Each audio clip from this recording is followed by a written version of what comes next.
कुंबा नाम का गांव था। उस गांव में एक बुढ़िया अपने पोते के साथ रहती थी। उनका घर एक सुनसान जगह पर था। उनके घर के आसपास किसी गांव वाले ने अपना घर नहीं बनाया था, क्योंकि सबको पता था कि उस घर में रहने वाली बुढ़िया श्रापित है। उसे एक शैतान का श्राप लगा था। उसका चेहरा बहुत डरावना हो गया था। उसका पोता उसे जंजीरों से बांध कर रखता था। उसके चेहरे में 2 बड़ी बड़ी कीलें लगी हुई थी। कभी कभी उसके अंदर का हैवान जाग उठता था तो वह अपने पोते को भी खाने की कोशिश करती थी। कहाँ मर गया तू? जल्दी मुझे आटे की गुड़िया दे, नहीं तो मैं तुझे ही खा जाऊंगी।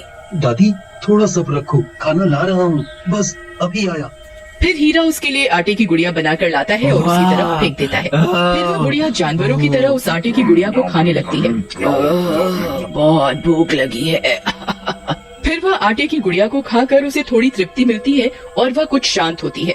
दादी तुम्हारी ऐसी हालत कैसे हो गई? बेटा, मैं आज तुझे एक सच बताने जा रही हूँ। इसके बारे में किसी गांव वाले को नहीं बताना, नहीं तो अनर्थ हो जाएगा। बहुत साल पहले मुझे जंगल में एक खजाने के बारे में पता चला था। उसे पाने के लिए मैं कुएं में उतरी। वहाँ एक शैतान था जो जन्म जन्म का भूखा था। उसकी कमर में एक सोने की पोटली बंधी हुई थी।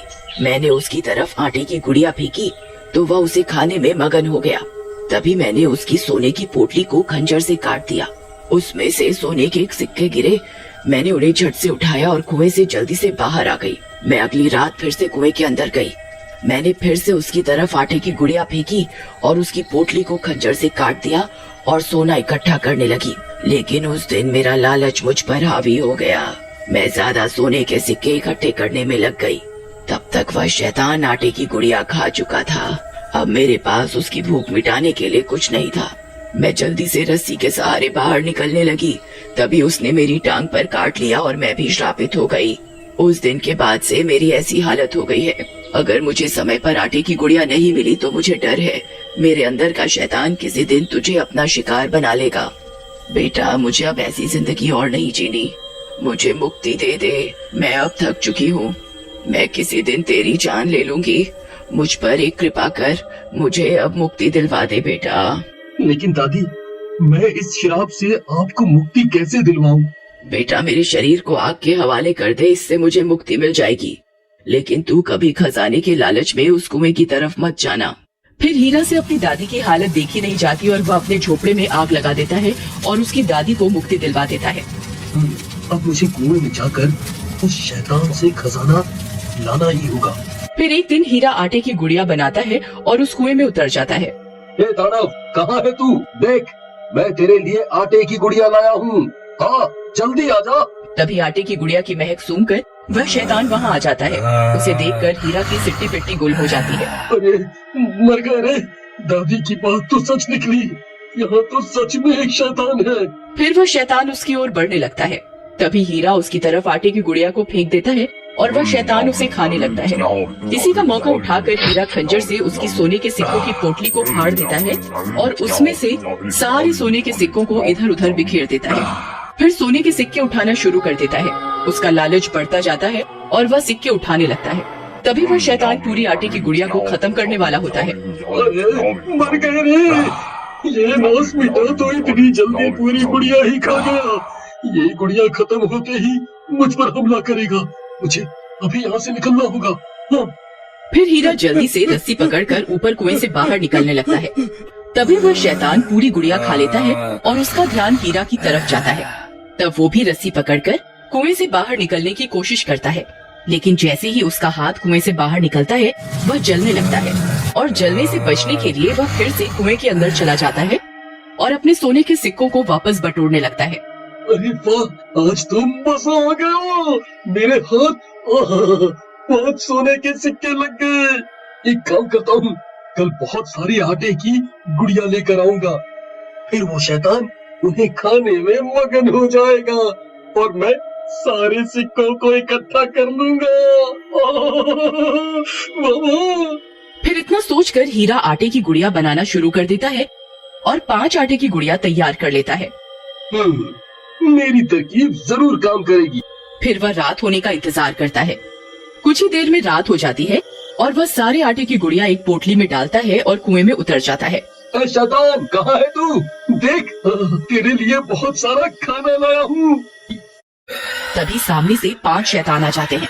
हीरा उन 5 को देखकर दंग रह जाता है। अरे मर गए रे, दादी ने तो एक ही शैतान के बारे में बताया था, ये 5 कहाँ से आ गए?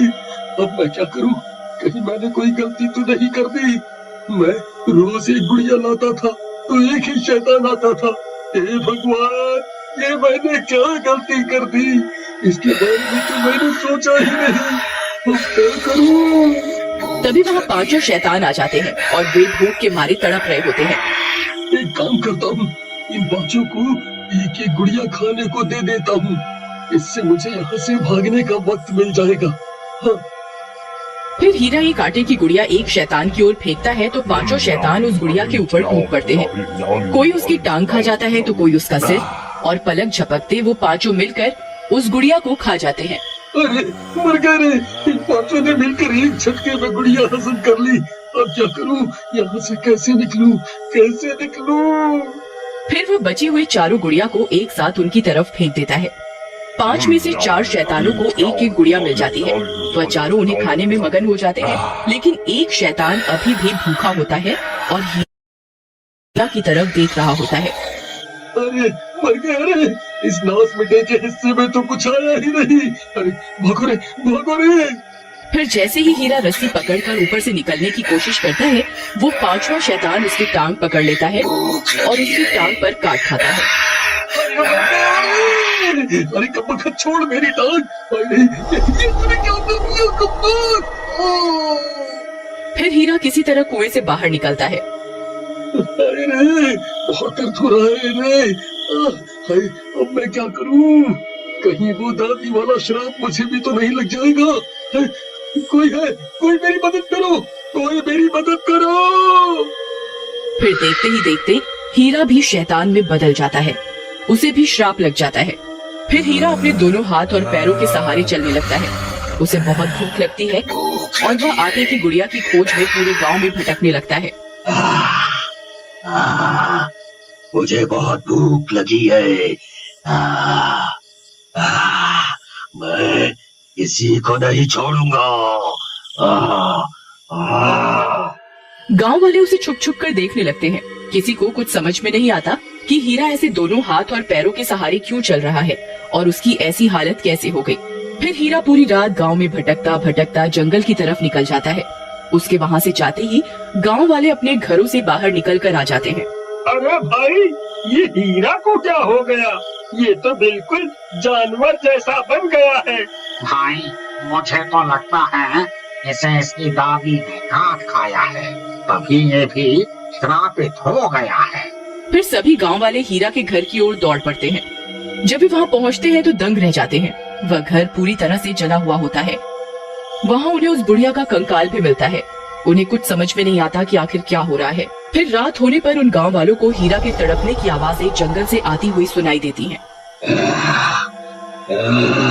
मैं किसी को नहीं छोड़ूंगा, मुझे आटे की गुड़िया दो। मुझसे और बर्दाश्त नहीं होता। अरे भाई, ये तो उसी हीरा की आवाज है। अगर ये गांव में आ गया तो सबको अपने जैसा बना देगा। अरे भाइयों, देखो हीरा इसी ओर आ रहा है। हमें इसे जला के मारना होगा, नहीं तो हम भी इसके जैसे बन जाएंगे। फिर जैसे ही हीरा वहां पहुंचता है, सभी गांव वाले मशाल उसकी तरफ फेंक देते हैं और हीरा जलने लगता है।